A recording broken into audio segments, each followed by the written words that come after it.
श्रेष्ठं मनुमपि शचिपुत्रमत्र स्वरूपकं रूपं तस्यागजं माथुरीं गोष्ठवाटिं राधाकुन्नं गिरिवरमोह राधिकमधुवर्षं प्राप्तजस्वपतितुकीपया श्रीगुरुं तं नमतोऽस्मि। हरे कृष्ण कृष्ण कृष्ण हरे हरे हरे राम এইখানে বসো। রাম রাম হরে হরে।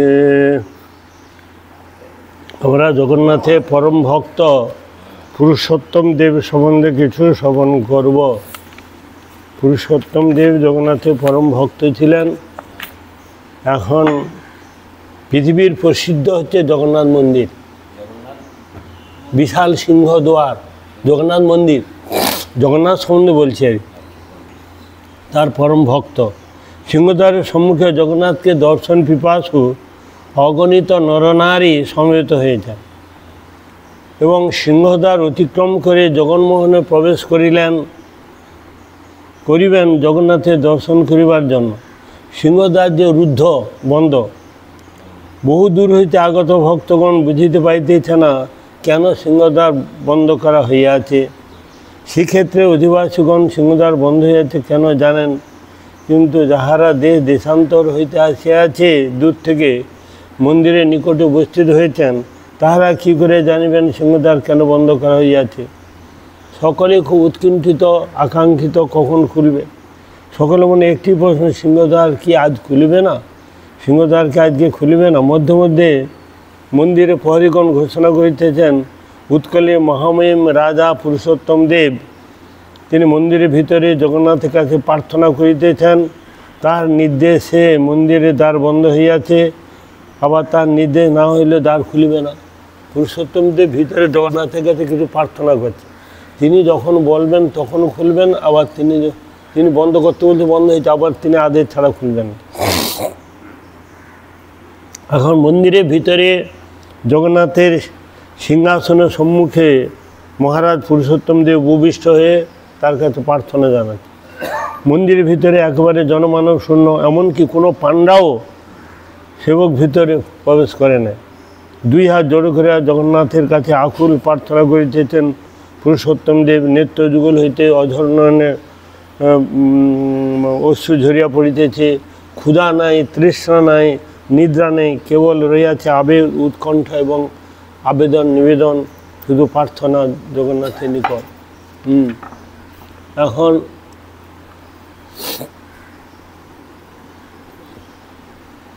এখন একদিন এত দুর্বল মুহূর্তে মহারাজ পুরুষোত্তম আসিয়া কাঞ্চি রাজা সাম্ব নরসিংহের সুন্দরী রূপবতী কন্যা পদ্মাবতীকে ভালোবাসা ফেলেছে। যে কাঞ্চি যে রাজা ছিল না, তার নাম হচ্ছে সেই নরসিংহ রাজার একটা মেয়ে ছিল গনু, তার নাম হচ্ছে পদ্মা। পদ্মাকে এখন পুরুষোত্তম দেব ভালোবেসেছে, আর সে এখন একে বলছে এ তো ঝাড়ুদার, একে আমি বিয়ে দেবো না। ঝাড়ুদার বলেছে কাকে?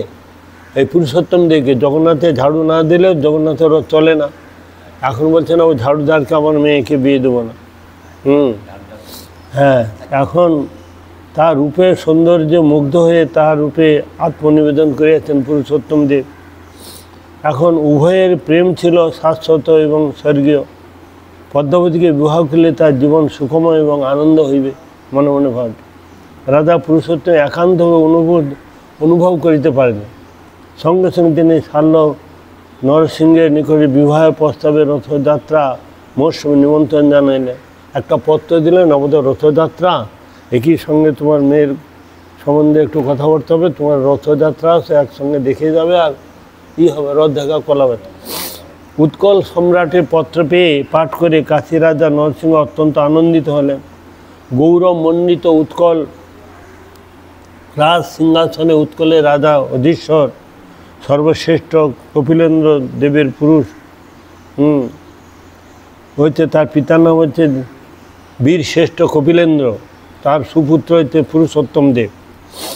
এখন শ্রেষ্ঠ যোদ্ধা, অদ্বিতীয় জ্ঞানী, সুদর্শন যুবক, খুব সুন্দর দেখতে, সেই কাঞ্চি রাজা নরসিংহদেব তার প্রশংসা করছে, এত সুন্দর। তার জামাতে হবে, এ তো খুব কম সৌভাগ্যের কথা নয়। আনন্দে সেই সারল পবিত্র রথযাত্রা উৎসব দর্শন করিবার নিমিত্ত শ্রীক্ষেত্রেতে এলেন। না দেখা করে রথ দেখে তারপর যাবে। এখন পুরুষোত্তম দেব সারল সিংহাসনকে রাজকীয় সম্মানে অবহেলা করিলেন না। পবিত্র রথযাত্রা উৎসব উপস্থিত হইল। বড় ঝাড়ুর বলভদ্র, বোন সুভদ্রা এবং পতিত পাবন জগন্নাথ পণ্ডিতে আসিয়া নিজে নিজে রথ বন্ধন হইল। পাণ্ডু বিজয় হইল, 3টে রথ এসেছে জগন্নাথে, এখন ঝাড়ু হবে, তারপর রথ চলবে। সব জয় জয়কার বড়ধান্য মুখরিত হইয়াছে। রাজা পুরুষোত্তম দেব পালকিতে করে রথের নিকটে আছিলেন এবং স্মরণের হস্তে স্বর্ণের সেই মার্জনী, মানে ঝাড়ু মার্জনী, সংমার্জনী ধরিয়া ক্রমান্বয়ে তিনি বলভদ্র, সুভদ্রা এবং জগন্নাথের রথ মার্জনা করলেন। ছেঁড়া প্রহরী, মানে চন্দন জলে জল ছিটা দিবে, তারপর ঝাড়ু। ছেঁড়া প্রহরী এই অপূর্ব দৃশ্য দর্শন করে ধর্মপ্রাণ উৎকলীয় জনতা আনন্দে সবাই খুব জয় জগন্নাথ করছে। এখন কাঞ্চি রাজা সে সারল নরসিংহদেব এই দৃশ্য দেখে এখন ব্যথিত হয়ে গেলেন। আমার জামাতে হবে ঝাড়ুদার, এত লোক থাকতে ঝাড়ু দিবে, সে তার মনটা খারাপ হয়ে গেল। হৃদয়ে তিনি ফিরিয়া আসিলেন, ব্যথিত হৃদয়ে তিনি ফিরে আসলেন নিজে। আবার তিনি বাড়ি চলে গেলেন, আর এর সঙ্গে কোনো কথা না বলে চলে গেলেন। এখন রাজধানীতে ফিরে আসে তিনি পুরুষোত্তমকে একটা পত্র লিখলেন। তুমি রাজা, আবার ক্ষত্রিয়, অস্ত্রত্যাগ করে মার্জনা ধারণ করা ক্ষত্রিয়ের পক্ষে নিন্দনীয়। ক্ষত্রিয় হয়ে তুমি আবার ঝাড়ু দেবে, তুমি রাজা হয়ে?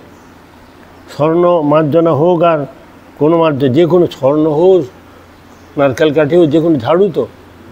অতএব ধারণ করা ক্ষত্রিয় এটা হচ্ছে সম্মানের পক্ষে অনুচিত, সন্তানের পক্ষে এটা ঠিক না, এটা ঠিক। যে চণ্ডালের রাজ্য, তাহা যে চণ্ডালের রাজ্য, বলছে চণ্ডালের রাজ্য। রথের উপরে তোমার ছেঁড়া প্রহরী কার্য ক্ষত্রিয় রাজা বহির্ভূত, তাহা চণ্ডালের কার্য হইবার জন্য তোমার সঙ্গে আমার কন্যা পদ্মাবতীর বিবাহ কখনো সম্ভব নহে। আমার কন্যা একজন চণ্ডালকে বিবাহ করিতে পারিবে না বলে পত্র লিখে দিল। কাঞ্চি রাজা সে পুরুষ নরসিংহদেব পত্র পেয়ে পুরুষোত্তম ক্রোধে প্রজ্বলিত হল, অত্যন্ত ক্রোধ। ইয়া প্রবল অপমান মনে করিয়া প্রভু জগন্নাথের অপমান, এ প্রভুর সেবা করিবার জন্য ব্রহ্মা, শিব, ইন্দ্র আদি সমস্ত দেবতাগণ, গন্ধর্ব, কিন্নর সকলেই লালায়িত। আর সেই প্রভু সেবা করে তিনি আজকে হইলেন চণ্ডাল, ইহা তো কম অপমানের কথা নয়। উৎকলের ক্ষত্রিয় বীরের এই অপমান সহ্য করা একবারে অসম্ভব ব্যাপার। কাঞ্চির বিরুদ্ধে যুদ্ধযাত্রা করে অপমানের পরিচয় লইবার জন্য রাজা পুরুষোত্তম দেব মনসে, আমি ওর সঙ্গে যুদ্ধ করে ওকে পরাজিত করব, এই বলে তিনি কী করে যুদ্ধক্ষেত্রে কাঞ্চি রাজাকে দেখাইয়া দিবেন তিনি ক্ষত্রিয় না তিনি চণ্ডাল। সত্যি তো ক্ষত্রিয় কি চণ্ডালের পরিচয় আমি দেখে দেব। তিনি খুব বড় যোদ্ধা। নিজের উৎকলের পাইপ সেনা কাঞ্চির মুখে অগ্রসর হইল, সঙ্গে সঙ্গে যুদ্ধ আরম্ভ চলে যাচ্ছে। পূর্ব হইতে সারল নরসিংহ গুপ্তচরের সাথে এই সংবাদ পেয়েছিলেন যে ও আসছে, ও সবাই গুপ্তচর আছে, হ্যাঁ, এই সংবাদ পেয়ে গেছে ও আসতেই যুদ্ধ করবে। তো সেই জন্য যুদ্ধের জন্য এক প্রকার সে প্রস্তুতও ছিল সেই রাজা। কাঞ্চি রণক্ষেত্রে উভয় পক্ষে সাক্ষাৎ হইল। নিজ রাজ্যে মান রক্ষার জন্য উভয় পক্ষ ঘোর সংগ্রাম, যুদ্ধ আরম্ভ হয়ে গেল। অবশ্যই উৎকলের পাইক সেনা কাঞ্চির নিকট পরাজয় স্বীকার করল। এই পুরুষোত্তম দেব ওখানে পরাজিত হয়ে গেল। এখন পরাজিত হয়ে হতোৎসাহ হইয়া পুরুষোত্তম অল্প কয়েকজন দেহরক্ষীকে লইয়া কাঞ্চির রণাঙ্গন হইতে প্রত্যাবর্তন করলেন। কয়েকজন রক্ষীকে নিয়ে এ করে এলেন, খুব ক্ষতবিক্ষত, খুব কষ্ট পেলেন। কপিলেন্দ্র এর নাম শুনিলে শত্রুপক্ষ কম্পিত হয়। এর নামটা এত খুব বড় যোদ্ধা, এর কম্পিত হয়। আর সেই বীর কপিলেন্দ্র সুপুত্র তিনি, তার পিতার নাম কপিলেন্দ্র, সুপুত্র তিনি, কিন্তু আজ তিনি সামান্য কাঞ্চি রাজার নিকট পরাজিত হয়ে গেলেন। তিনি স্বপ্নেও তা কল্পনা করতে পারেন নাই। আজ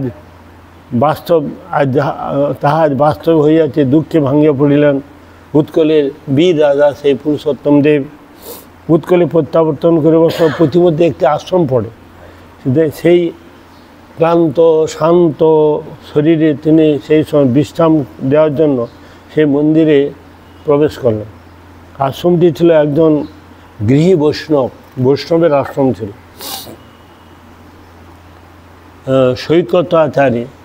সৈকতের রাজা পুরুষোত্তমকে নিজের আশ্রমে দেখে উপযুক্ত সংস্কার করলেন। সে কাঞ্চি রাজধানীকে পরাজয় সংবাদ পেয়ে তিনি অত্যন্ত দুঃখ তিনি প্রকাশ করলেন। মহারাজ, আপনি কি কাঞ্চি রাজার পূর্বে জগন্নাথের মহাপ্রভু অনুমতি নিয়ে গিয়েছিলেন? আপনি যখন গেছেন, আপনি কি রাজা আমি যুদ্ধে যাচ্ছি, আপনি একটু যেখানে যান না কেন একটা সিস্টেম আছে, তোমাকে বলে যেতে মালিককে। আমাদের প্রত্যেকের সিস্টেম আছে। তুমি যদি যাও রাধা বিনোদ ভাইকে গুরুদেবকে বলে যেতে হবে আমি অমুক জায়গায় যাচ্ছি, ও তোমার চিন্তা করবে। আর যদি না বলে যাও, স্বতন্ত্র হয়ে যাও, তাহলে ও তোমার চিন্তা করবে না। তা তুমি তোমার প্রভুকে বলে এসেছ।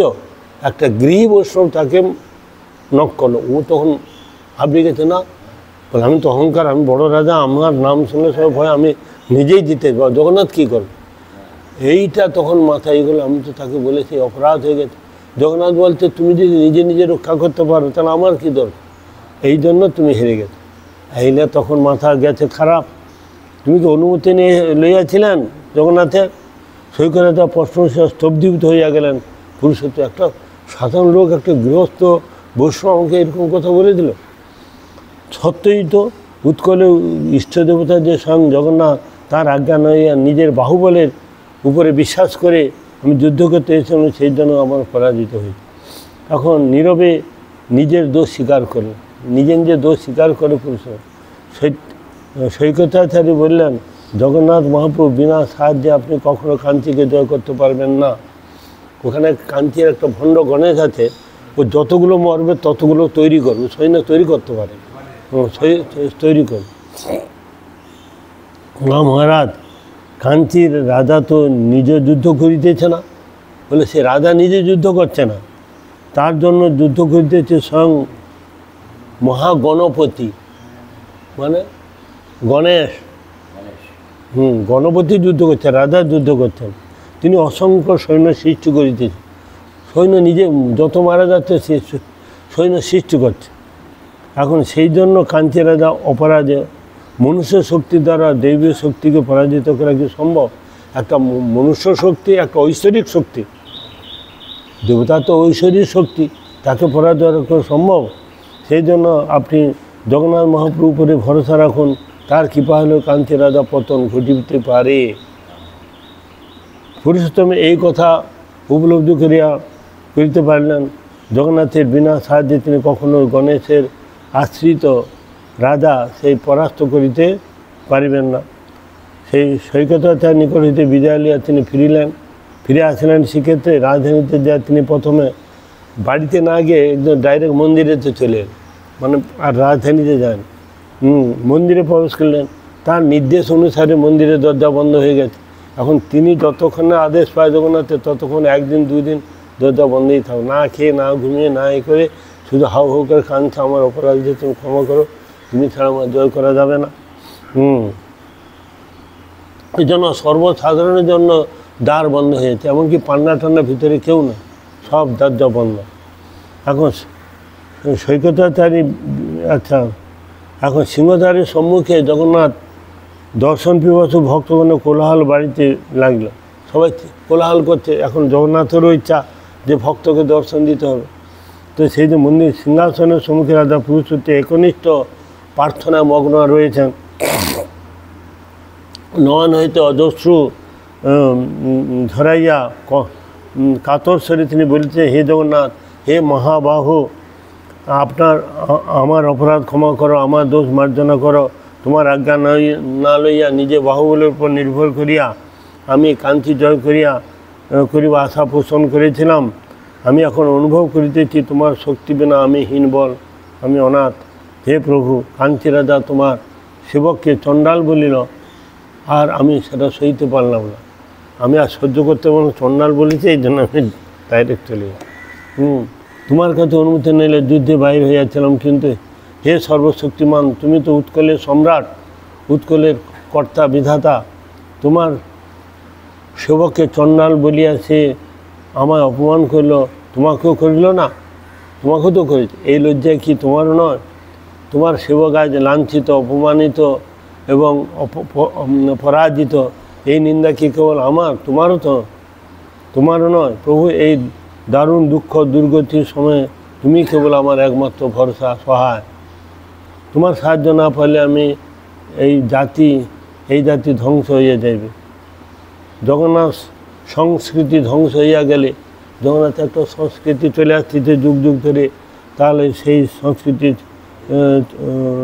ধ্বংস হইয়া গেলে রত্ন সিংহাসনের উপরে স্থির হইয়া রহিতে পারিবে তো? তুমি থাকতে পারবে তো? পুরুষোত্তমের কণ্ঠ রুদ্ধ স্বরে, তিনি গদগদ স্বরে, নয়ন হইতে অশ্রু বন্যা বহিতে পড়িল, তথাপি মন্দিরের বাইরে আসিলেন না, সিংহদ্বার উন্মুক্ত হইল না। জগন্নাথের প্রত্যক্ষ আদেশ না পাইয়া তিনি মন্দির ত্যাগ করিবেন না, এই তারপর তিনি ডাইরেক্ট যদি বলে যাব না হলে আমি বেরিব, ডাইরেক্ট বলতেন। ধীরে ধীরে দিবসে অবসান ঘটিল, সারাদিন চলে গেল, দিনে অবসান হয়ে গেল। পৃথিবীর পক্ষে নামে আসিল অন্ধকার রাত্রি, বাইরে সমস্ত কোলাহল বন্ধ হইয়া গেল, কিন্তু মন্দিরের ভিতরে মহারাজের প্রার্থনা শেষ হলো না। সারাদিন চলে গেলে কোনো হয় না। যে ভগবানের নাম ভক্তবৎসল, আশ্রিত জনবৎসল, তিনি ভক্তের আকুল নিবেদন শুনিয়া বেশি সময় স্থির করিয়া থাকিতে পারেন না। ভক্তের অপমানকে তিনি নিজের অপমান বলে গ্রহণ করিলেন। ভক্তের দুঃখ তিনি নিজের হৃদয় অনুভব করিতে পারিলেন। তার সিংহাসন থরথরে কম্পিত হইতে লাগিল, কাঁপছে। রাত্রি শেষ প্রহরে সারা রাত্রি গেল, দেখিলেন মন্দিরে অবসরে দিব্য আলোকে উদ্ভাসিত হল। সে আলো হয়ে গেল এবং বীর পদক্ষেপে পীত বর্ষণ পরিহিত হলুদ বর্ণ পরিহিত জগন্নাথ ও নীল বস্ত্র পরিহিত বলদেব রত্ন সিংহাসন উপর হইতে নামিয়া আসিলেন। সিংহাসন থেকে তার কাছে নেমে এলেন। দুই ভাইয়ের অপূর্ব কমনীয় কান্তি দর্শন করিয়া পুরুষোত্তমে হৃদয় অপূর্ব আনন্দে পূর্ণ হইয়া গেল। প্রেমমগ্ন হইয়া তিনি জগন্নাথের পাদ পদ্ম লুটাইয়া পড়িলেন। পাদ পড়ে তিনি তখন বলছেন, রাজাকে পদতল হইতে উঠাইয়া জগন্নাথ বললেন, উঠো উঠো হে পুরুষোত্তম, তুমি আমার এই প্রতি যে ভক্তি প্রদর্শন করিয়াছ, বাস্তবিক আমার হৃদয়কে অত্যন্ত দ্রবীভূত করিয়াছ, প্রসন্ন করিয়াছ। তোমার ভক্তিতে আমি অত্যন্ত সন্তুষ্ট হইয়াছি। এবার তুমি যুদ্ধে নিশ্চয় জয়যুক্ত হইবে। যাও, শুভ মুহূর্তে দেখিয়া কাঞ্চির বিরুদ্ধে যুদ্ধযাত্রা করো। আমরা দুই ভাই তোমার সে কাঞ্চির বিরুদ্ধে যুদ্ধযাত্রা করিব। আমাদের রণকৌশলিকর কাঞ্চির সেনার শক্তি অতীব তুচ্ছ, অতি হেয়। যাও, ভক্ত মনে কোনো সন্দেহ রাখো না। এ যুদ্ধে নিজে বলরাম জগন্নাথ তোমার সহায়তা করিবে। এই যুদ্ধে তোমার পরাজয় অসম্ভব বলে দিল। এখন রাজা মনে শত সিংহের বল প্রদান করিয়া জগন্নাথ বলরাম অদৃশ্য হইয়া গেল। এখন পুরুষোত্তম দেব ভক্ত একনিষ্ঠ ভক্তির উপযুক্ত পুরস্কার লাভ করিয়া তিনি আনন্দে অধীর হইয়া পড়িলেন। প্রভাতে শান্ত স্নিগ্ধ সোনালি কিরট স্পর্শ লাভ করে, মানে সূর্য উদয় হয়েছে, পৃথিবীর তখন উল্লাস প্রকাশ করিতেছিল। সেই সময় রাজার নির্দেশ ক্রমে সিংহদ্বার উন্মুক্ত করা, দরজা খুলে গেল। জগন্নাথ বললাম যুদ্ধে যাইবার সংবাদ সারা রাজ্যে প্রচারিত হইয়া গেল, যে জগন্নাথ বললাম নিজেই যুদ্ধেতে যাবে, এটা রাজ্যের মধ্যে ঘোষণা হয়ে গেল। নতুন উৎসাহ উদ্দীপনাতে উৎকিল পায়ক সেনা যুদ্ধের জন্য প্রস্তুত হইতে লাগল। এমনকি অন্য জাতির যুবকগণ অস্ত্র ধারণ করিয়া যুদ্ধ করিবার জন্য বাইরে এলো। অন্য জাতি, ক্ষত্রিয় ছাড়া অন্যান্য জাতির লোকেরাও যুদ্ধের জন্য প্রস্তুত হলো। এমনকি যুবকগণ অস্ত্র যুদ্ধ, স্বয়ং জগন্নাথ স্বয়ং বলরাম সৈনিক বেশে যুদ্ধ করিবেন। সে কি সাধারণ যুদ্ধ? সে যুদ্ধে মৃত্যু হইলে পূর্ণ জয়লাভ করিলে কতটা গৌরব। সে যুদ্ধে যদি আমরা যোদ্ধারা বলতে আমরা যদি এখানে পরাজিত হই, মৃত্যু যদি হয়, তবু আমরা উদ্ধার হয়ে যাব, এটা আমাদের গৌরব। সর্বসম্মতিক্রমে পঞ্চমীর দিন যুদ্ধ যাত্রা আরম্ভ হল। পঞ্চমী শুক্লা কি কৃষ্ণ পঞ্চমী যায়, যুদ্ধযাত্রা আরম্ভ হইল। মহারাজের নির্দেশ করে উড়িয়া সৈন্যগণ জগন্নাথ বলরামের জয়ধ্বনি দিয়া কাঞ্চির বিভাগে যাত্রা করিল। সকলে যুদ্ধে পাঠাইয়া নিজে যুদ্ধযাত্রা করিবার পূর্বে মহারাজ প্রথমে মন্দিরে প্রবেশ করিলেন এবং জগন্নাথের পা হতে একটি হীরক খচিত মুদ্রিকা সুবর্ণ ভেট প্রদান করিলেন। একটা হীরার একটা আংটি জগন্নাথকে দিলেন যাওয়ার আগে, দিয়ে তাকে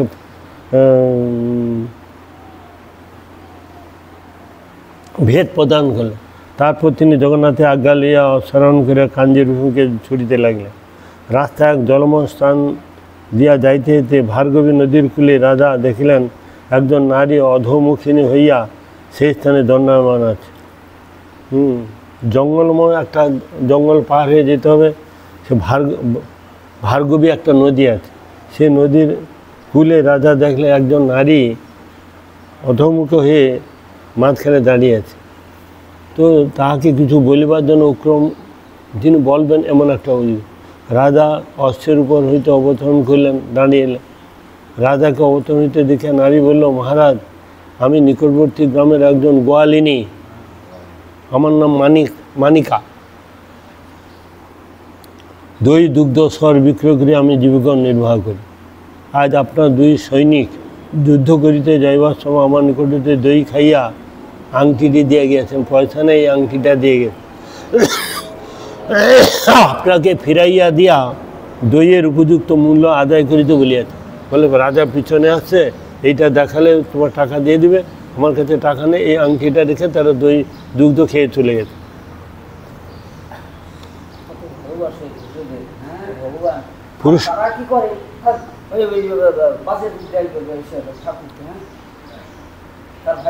পুরুষোত্তম যে আংটির দিকে দেখবার মতো স্তব্ধীভূত হয়ে গেলেন।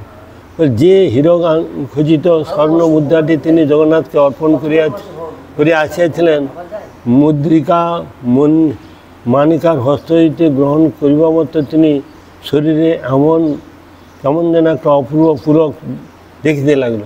এই আংটিটা তো আমি এখন দিয়ে এসেছি, তার মানে আমার আগে তিনি জগন্নাথ চলে গেছে। জগন্নাথ আমার আগে যে গিয়েছে, দুধ খেয়ে দিয়ে উনি তো পরে গেছে, দিয়ে তিনি গেছেন আর তার আগে জগন্নাথ চলে গেছে। এইটা দেখে তিনি অপূর্ব পুলক আনন্দেতেই হয়ে গেল। বাষ্পরুদ্ধখণ্ডে জিজ্ঞাসা করিলেন, মানিকা,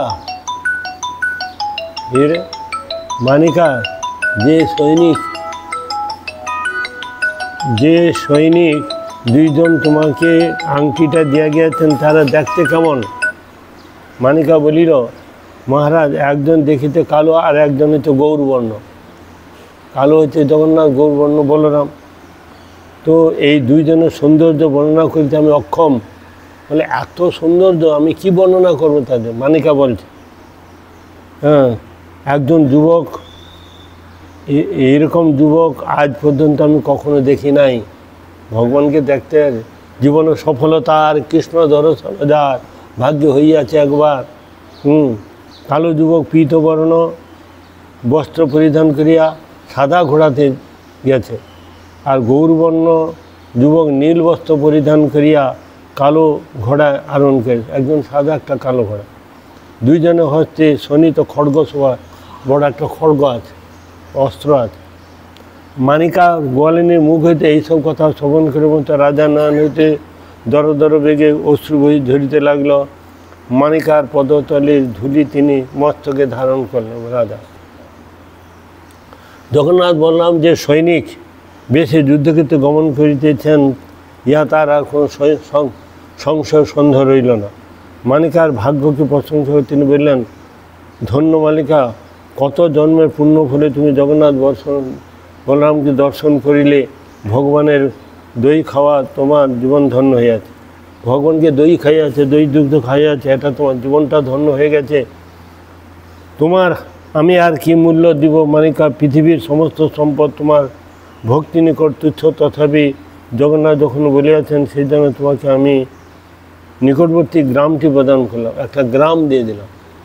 জগন্নাথ যেহেতু বলেছে তখন কিছু একটা দিতে হবে মূল্য। তো আজ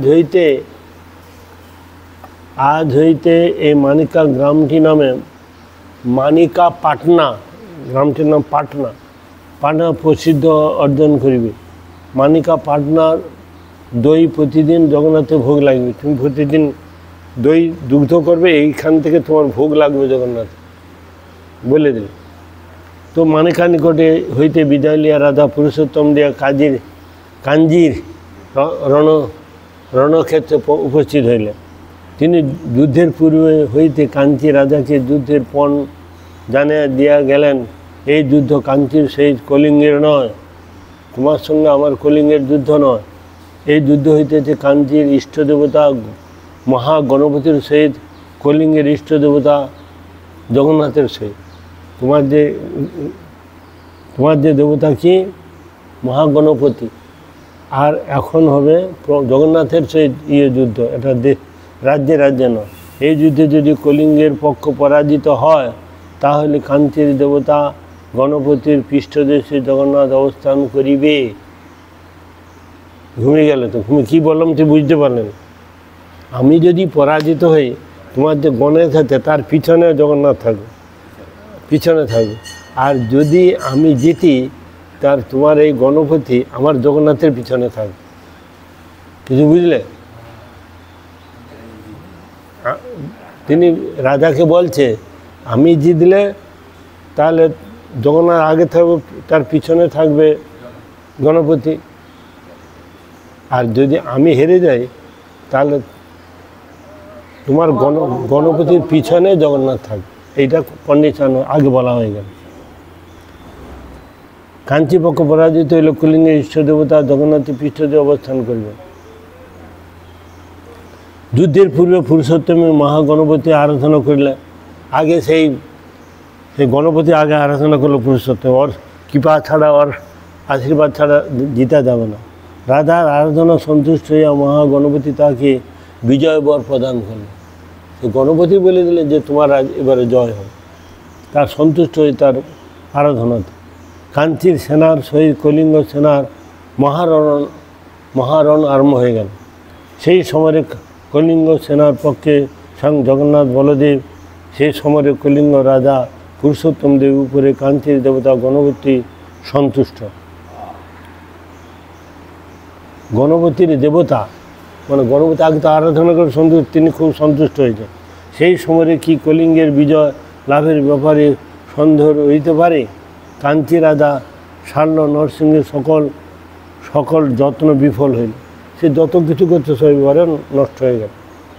সে মহাগণপতি ঋদ্ধি দেবীর সহিত অসংখ্য সৈন্য সৃষ্টি করিতেছিলেন। সেই মহাগণপতি নিজ হস্তে নিজে রমণীকে জড়াইয়া ধরিলেন। সে অসংখ্য সেনা সৃষ্টি করছেন, কিন্তু মহাগণপতি নিজ হস্তে নিজের রমণীকে জড়াইয়া ধরিলেন এবং নিজে সূর্যের দ্বারা ঋদ্ধি দেবীকে আটকায় রাখে।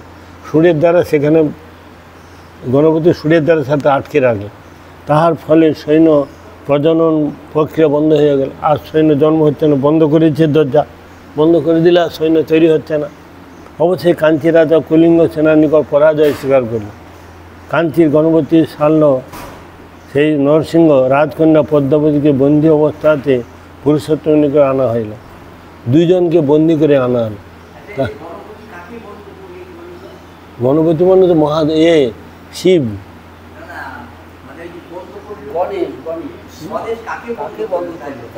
ওই যে ঋদ্ধিদাতা যেখান থেকে সৈন্য সৃষ্টি হচ্ছে, হ্যাঁ, ঋদ্ধি দেবীর নিকট অসংখ্য সৈন্য সৃষ্টি করিতেছিল।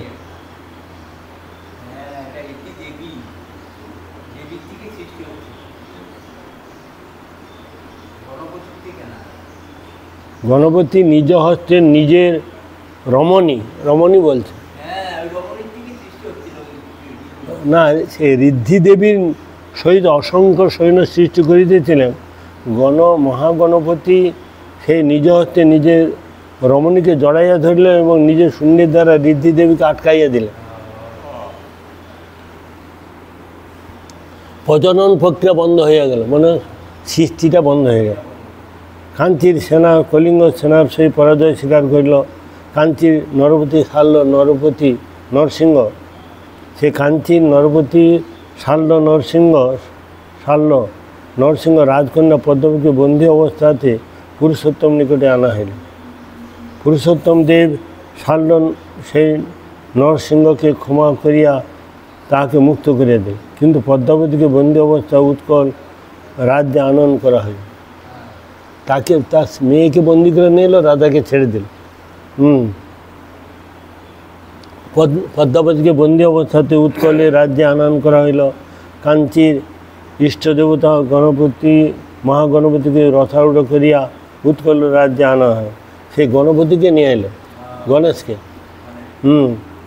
যুদ্ধের পণ অনুসারে মহাগণপতির বিগ্রহ জগন্নাথের পিছনে স্থাপন করা হইল এবং শৃঙ্খলাবদ্ধ পদ্মাবতীকে মহামন্ত্রীর হস্তে অর্পণ করিয়া পুরুষোত্তম দেব সে মহামন্ত্রীকে দিয়ে দিলেন। সে কন্যাকে পদ্মাবতীকে দিয়ে মহামন্ত্রী কাঞ্চী রাজা আমাকে চণ্ডাল আখ্যা দিয়া পদ্মাবতীকে আমার সে বিবাহ দিতে নারাজ হইয়াছিল। আমি সেই অপমানে প্রতিশোধ লইতে চাই। আপনি এই পদ্মাবতীকে একজন প্রকৃত চণ্ডালের সে বিবাহ করাইতে পারিলে আমি শান্তি লাভ করি। মানে চণ্ডালের সঙ্গে এই মেয়েটা বিয়ে দিতে, মানে আমার সঙ্গে বিয়ে দিলে আমি শান্তি লাভ করি। মহারাজের আদেশে যথার্থরূপে পালন করিবেন বলিয়া প্রতিশ্রুতি দিয়া মহামন্ত্রী পদ্মাবতীকে গৃহে লইয়া স্বগৃহে প্রস্থান করিলেন।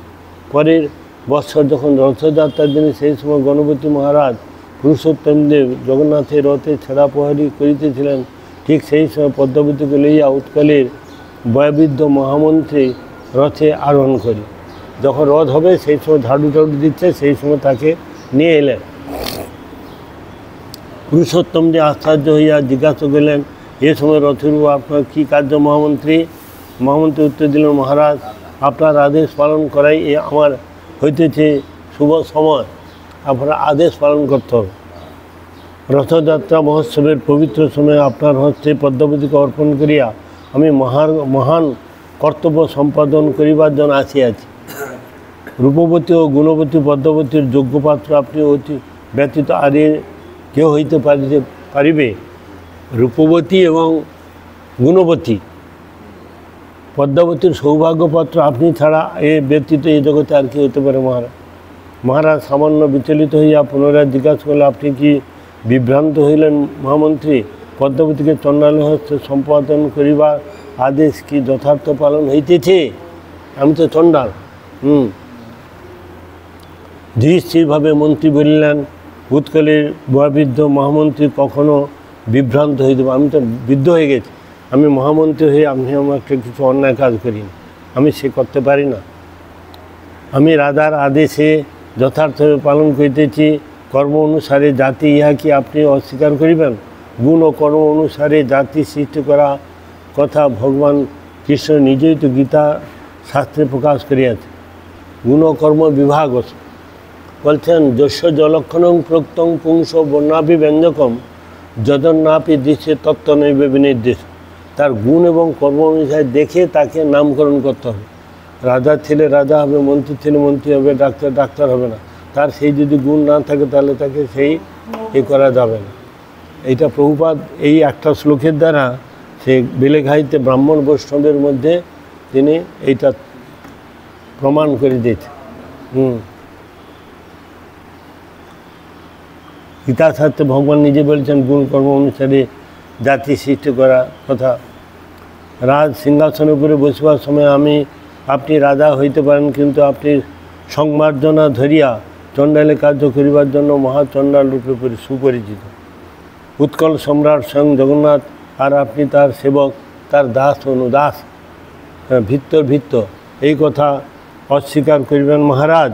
ইহা উৎকলীয় সংস্কৃতি তো উৎকলীয় পরম্পরা। আপনার মহাচণ্ডালের হস্তে সর্বগুণ সম্পন্না পদ্মাবতীকে অর্পণ করিয়া আমি রাজ আদেশ যথার্থভাবে পালন করিতে পারিয়াছি। মহারাজ আমার ধৃষ্টতা মার্জন করুন। মহামন্ত্রী বিচক্ষণ বুদ্ধির সম্মুখে মহারাজ পুরুষোত্তম দেব মস্তক অবনত হইয়া গেল। রথের উপরে সমবেত সেবকগণ পদ্মাবতীকে স্ত্রীরূপে গ্রহণ করিবার জন্য মহারাজকে অনুরোধ করলেন।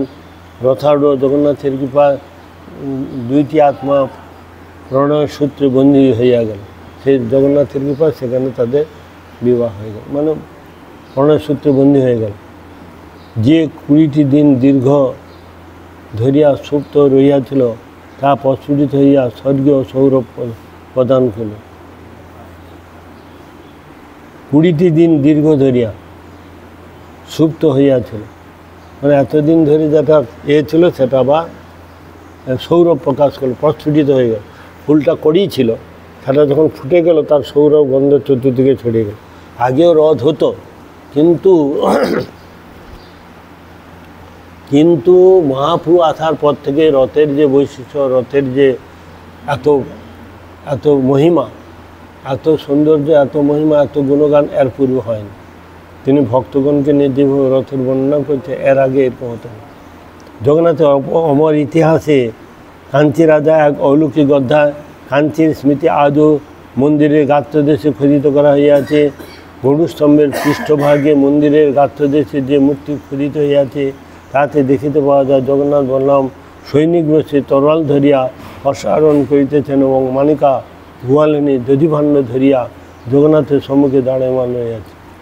এইটা ওই এতে আছে, যেখানে গরুস্তম্ভ, ওখানে দুটা ছবি আছে, দুজন সৈন্য সামন্ত, আর এই যে গোয়ালিনী এটা আছে।